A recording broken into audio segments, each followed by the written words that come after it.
Welcome to Q&A education. आज हम discuss करने वाले हैं एनालिटिकल मेथड, और आप जिसे फॉर्मूला मेथड भी बोल सकते हो, कंटीन्यूअस टाइम कॉन्वोल्यूशन के लिए। तो यहाँ पर कंटीन्यूअस टाइम कॉन्वोल्यूशन के लिए बहुत सारे मेथड्स हैं आउटपुट एलटीआई सिस्टम का आउटपुट कैलकुलेट करने के लिए। यहाँ पर आज हम एक मेथड डिस्कस करेंगे that is called analytical method. Basically यहाँ पर हम फॉर्मूले का यूज करेंगे और यू का यूज करके लिमिट निकालेंगे। अगर आपको डिस्क्रीट टाइम कॉन्वोल्यूशन याद हो तो डिस्क्रीट टाइम कॉन्वोल्यूशन में भी मैंने आपको सेम मेथड कराया हुआ है। तो आज मैं आपको मेथड समझाऊंगा प्रॉब्लम के थ्रू, और हो सकेगा तो एक और प्रॉब्लम डिस्कस करूंगा, मतलब टोटल 2 प्रॉब्लम यहां पर मैं डिस्कस करूंगा। तो यहां पर स्टार्ट करते हैं मेथड। देखो यहां पर ना मैं एक एग्जांपल ले लेता हूं, xt is equal to e की पावर माइनस एटी यूटी और ht is equal to U T. Point clear हो रहा है आपको अच्छे से? तो यहां पर आप ध्यान से देखो, अब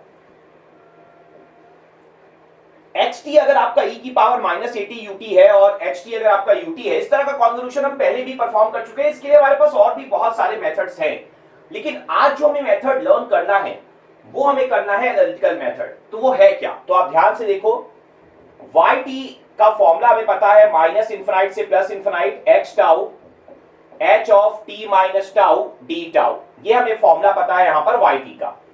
तो अगर हम फॉर्मूले में वैल्यूज पुट कर दें तो आप देखो आंसर क्या आएगा, yt is equal to minus infinity से प्लस इंफिनिटी e की power minus A tau u tau, और यहां पर कितना आ जाएगा u of t minus tau. Point आपको क्लियर है अच्छे से? तो अगर आपने डिस्क्रीट टाइम की क्लास अटेंड की हुई है तो देखो वहां आता था u के u ऑफ n माइनस के, और मैंने आपको कंप्लीट लिमिट निकालना सिखाया था समेशन का। आज हम लिमिट निकालना सीखेंगे इंटीग्रेशन का, और एक तरह से आपका रिवीजन भी हो जाएगा। तो आप ध्यान से अब देखो, मैंने बहुत बार आपको बोला है, बहुत सारे लेक्चर्स में बोला है कि u का काम हमेशा लिमिट डिसाइड करना होता है। एक बार आप u का यूज करके लिमिट डिसाइड करिए और उसके बाद u की वैल्यू 1 पुट कर दीजिए। पॉइंट समझ में आ गया? आप देखो यहां पर जो आपका इंटीग्रेशन हो रहा है वो टाउ के रेस्पेक्ट में हो रहा है। भले आपको निकालना yt है, लेकिन इंटीग्रेशन किसके रेस्पेक्ट में है? टाउ के। तो यहां पर अब आप क्या करोगे, टाउ की लिमिट अचीव करोगे। तो सबसे पहले हम लोग क्या करते हैं, u टाउ को लिखते हैं। u टाउ क्या होगा? 1 होगा फॉर टाउ ग्रेटर देन 0, हमें अच्छे से पता है, और इसके अलावा 0 होगा फॉर टाउ लेस देन 0, और इक्वल टू 0 पर क्या होता है? कंटीन्यूअस टाइम हाफ होता है, मैंने सिखाया हुआ है। डिस्क्रीट टाइम तो 1 होता है, u0 1 होता है, लेकिन u0 कितना होता है? हाफ होता है। तो ये आपका कंटीन्यूअस टाइम है ना, ध्यान रखना, गलती नहीं करना। और अगर किसी को डाउट है तो स्टार्टिंग से आप वीडियो को फॉलो करो, ठीक है? तो यहां से ये आपका मिल गया। उसके बाद अगर आप देखोगे तो u of t minus tau, तो अगर आपका u टाउ 1 है फॉर टाउ ग्रेटर देन 0, तो ये 1 होगा for t minus tau greater then 0, that means tau less then t, और ये आपका 0 हो जाएगा फिर tau greater then t। Point clear हो गया अच्छे से? तो बेसिकली आपको लिमिट टाउ की चाहिए, ये पॉइंट आप ध्यान में रखना। समझ में आ गई बात?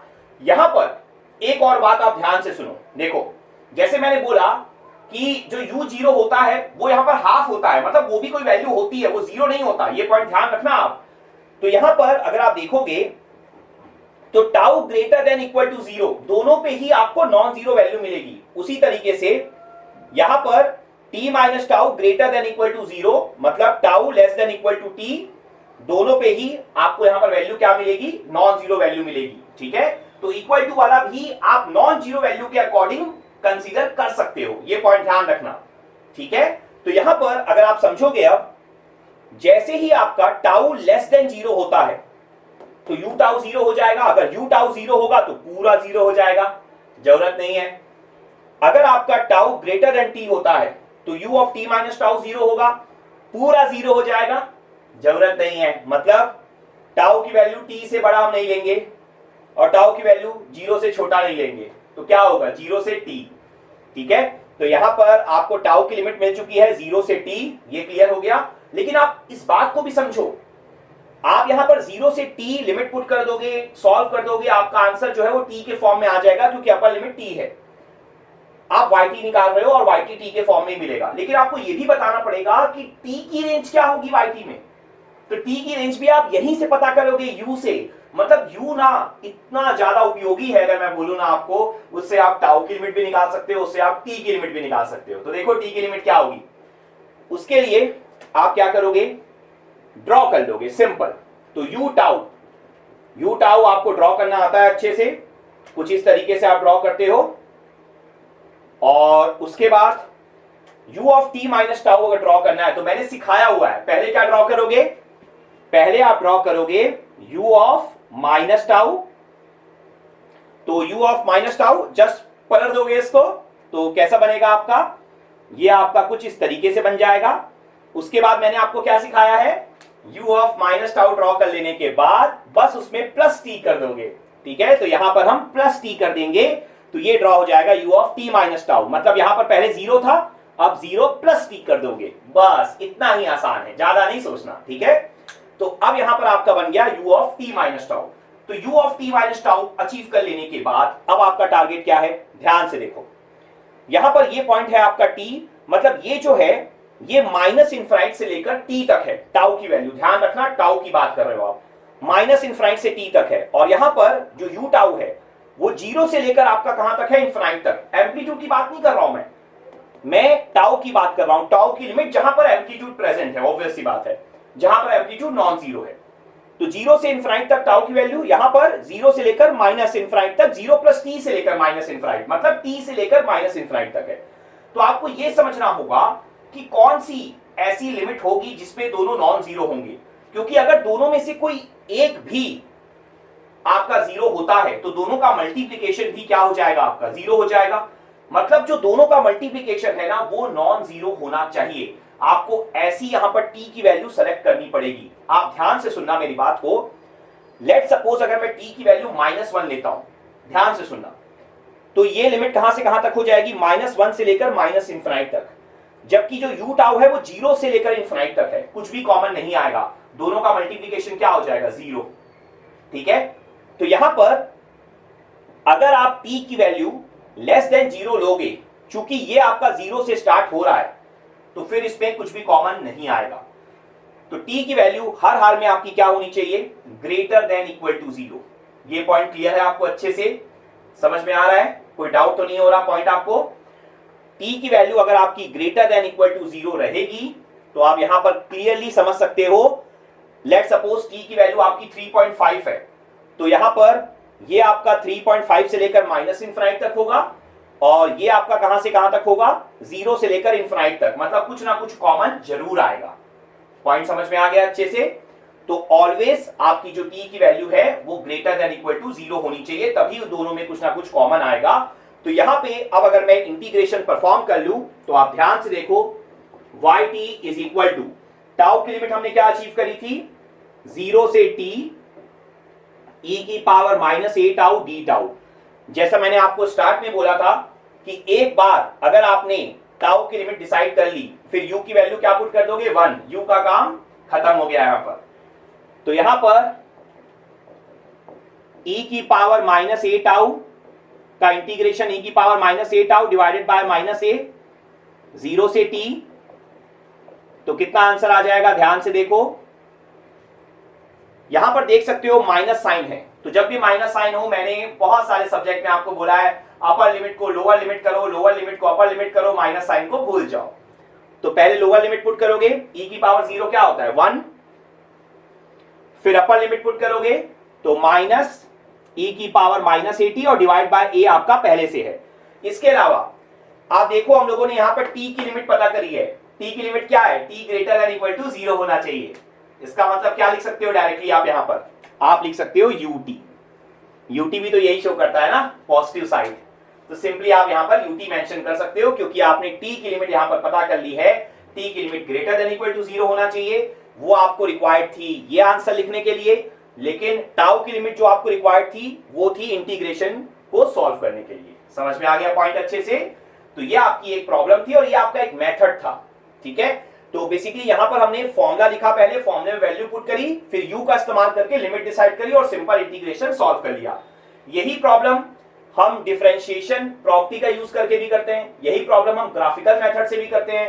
तो आपको ना मैं सेम टाइप की प्रॉब्लम अलग अलग मेथड से कराते चलूंगा, ताकि ना आप डिफरेंट डिफरेंट मेथड को कंपेयर कर पाओ और समझ पाओ कि एग्जाम पॉइंट ऑफ व्यू से कौन सा मेथड कब बेस्ट होगा। ऐसा कोई जरूरी नहीं है कि हमेशा डिफरेंशिएशन प्रॉपर्टी बेस्ट हो या हमेशा ये मेथड बेस्ट हो, कोई भी मेथड कभी भी बेस्ट हो सकता है। अब यहां पर मैं एक सिंपल सा क्वेश्चन और ले लेता हूं, उसके बाद फिर हम आज का लेक्चर कंप्लीट कर लेंगे। तो आप ध्यान से देखो, यहां पर जो मैंने प्रॉब्लम ली है xt is equal to e की power minus A T U T, xt is equal to e की पावर माइनस बीटी यूटी।